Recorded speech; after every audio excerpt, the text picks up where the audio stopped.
takeaway before I erase all this. So we're going to dive into lactic acid versus ketones. There's a lot of talk right now about ketones. There's all these supplements that are providing ketones. People are eating more coconut oil and trying to get more ketones in, or intermittent fasting to get these ketones.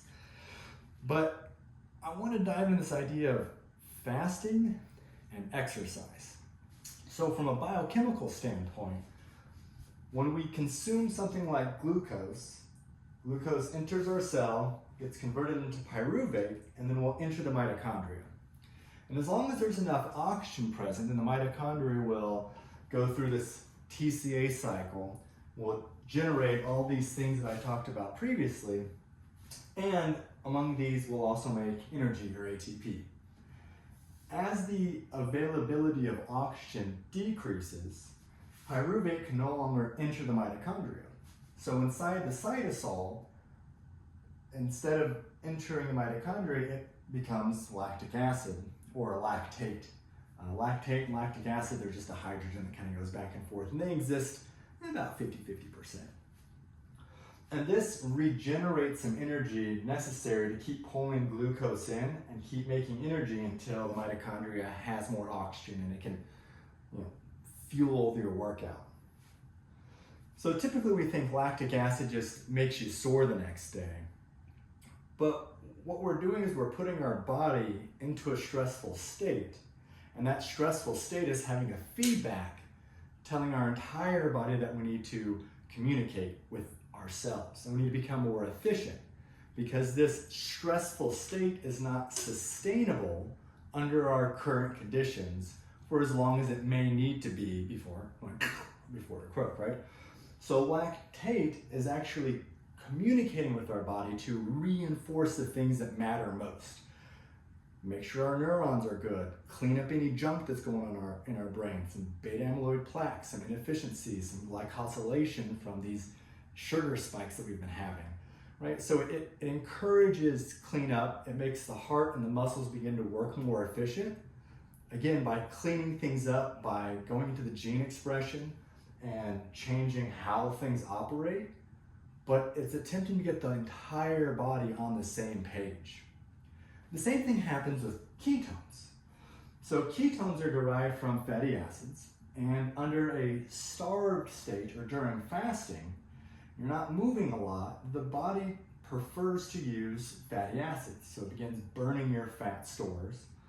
And the fatty acids go through a process called beta oxidation, where it cleaves off two of these carbons, and it generates these ketones.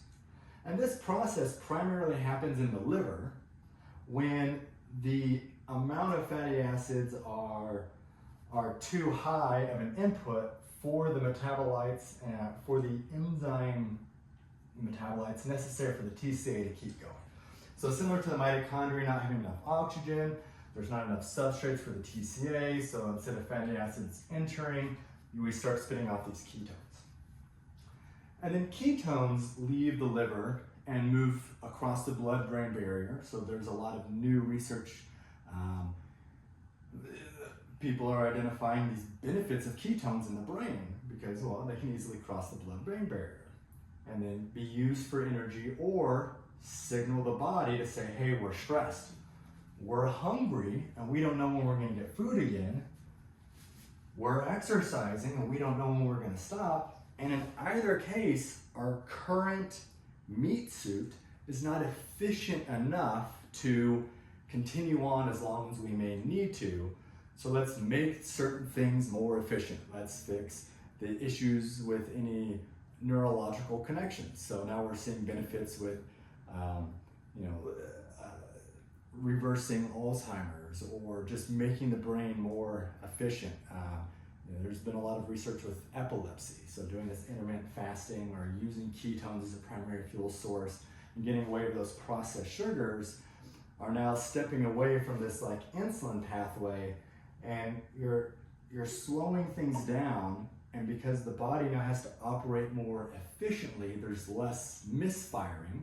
Because there's less misfiring, you have less of these episodes, less of this kind of ADD, ADHD-like behavior, not necessarily stating that it's caused from high amounts of sugar, but it's making the body operate more efficiently. And this also kickstarts other processes, right? It's telling your body, hey, at some point we're probably going to become inflamed, right? That's one of those responses that come from high amounts of stress.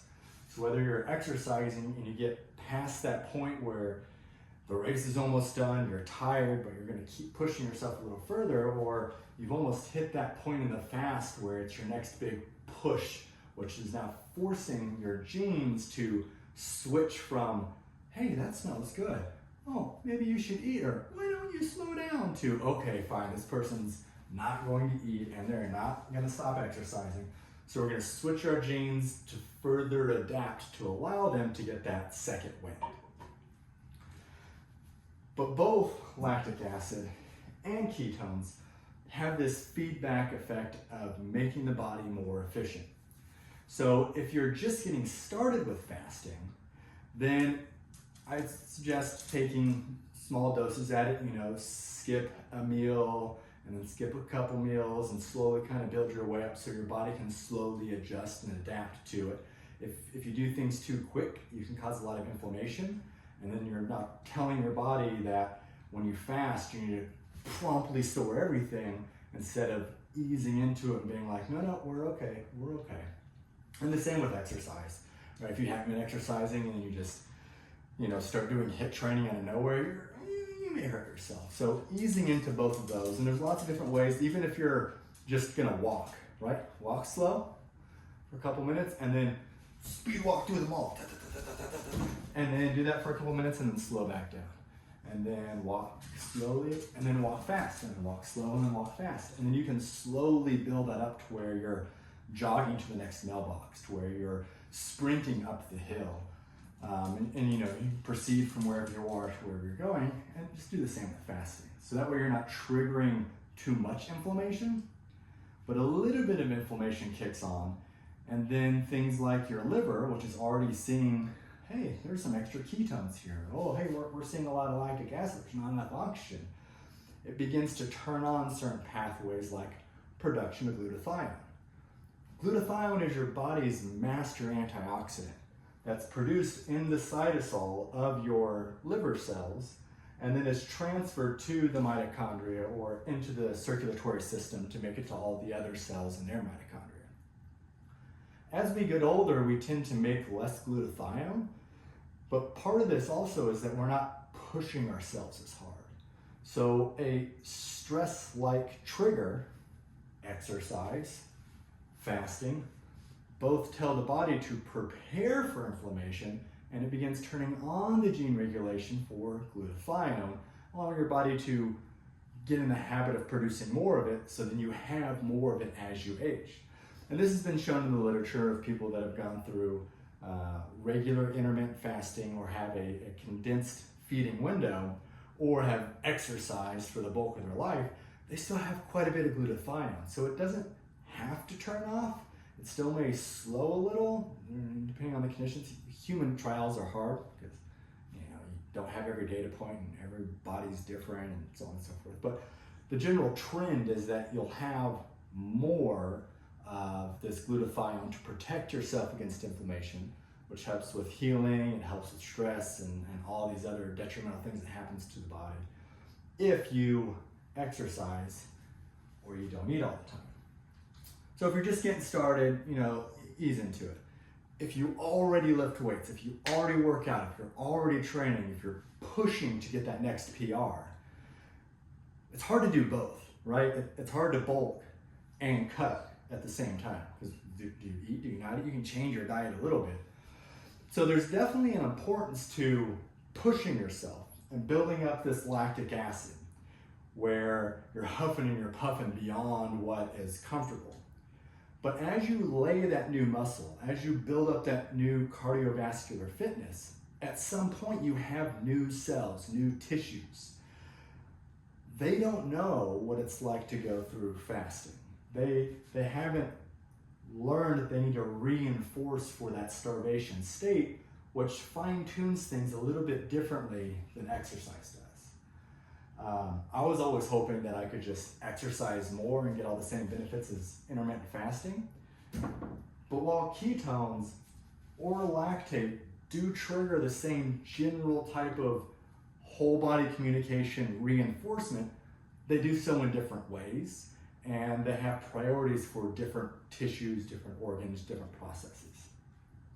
So ultimately, push yourself, exercise, add on, make sure you're getting your protein, so on and so forth. But then there's also a value of doing some intermittent fasting, right?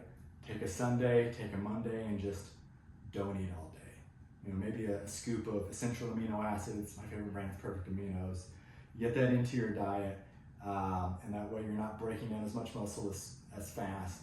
But then you let yourself go through that fasting window, and okay, yeah, you're gonna lose a little bit of gains, but you're teaching your body to be more efficient and more resilient, so that when you go back to that heavy training, you can go further with a more efficient system.